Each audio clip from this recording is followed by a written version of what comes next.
Hi, I'm Tim Gideon, lead audio and video analyst for PC Magazine, and today we're talking about the new Zunes. This is the old Zune. It's a 30 gig model, and when it came out last year, it had sort of a lukewarm reception.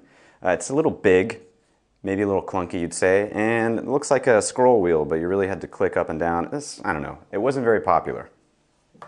Enter the new Zunes. A few months back, when Microsoft announced the new players, the big headlines went to this guy, the Flash Zune. It comes in 4 and 8 gigs, and it's a definite direct competitor to the iPod Nano. Same prices, same capacities. But the surprise superstar of the new Zune lineup is the 80 gig model. It's a direct competitor to the iPod Classic 80 gig, obviously not the 120 gig because there are no other players that big. When it comes to special features, the Zunes definitely have the iPod Classic beat. The iPod Touch, that's a different story. It's in a league of its own. But the Classic doesn't have wireless syncing capabilities. It doesn't have wireless player-to-player capabilities. And I think a lot of people, if they play with the Zune, are going to end up preferring the graphics and the user interface.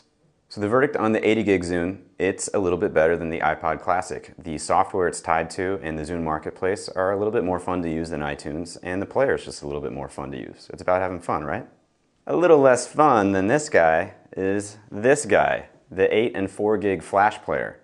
Though they share the same interface, it just doesn't seem to work quite as smoothly on the Flash Zune. Screens freeze, and sometimes it's hard to control the radio tuner.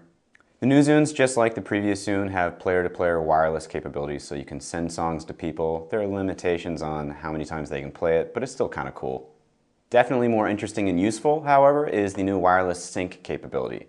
After minimal setup with the software, if you've got a home wireless network, when you walk through the door and press a button, your Zune will load all the songs that you bought at work that day instead of doing your job.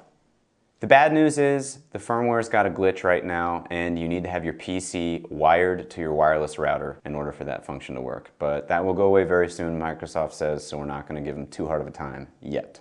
So summing up, the 80 gig Zune is an editor's choice. We like it a little bit better than the iPod Classic. It's a lot of fun to use. I hope you check it out. 8 and 4 gig Zunes, not nearly as good as the competition. I like the Sansa View and the Creative Zen easily as much, and the iPod Nano outdoes them all. I'm Tim Gideon for PC Magazine. Thanks for tuning in.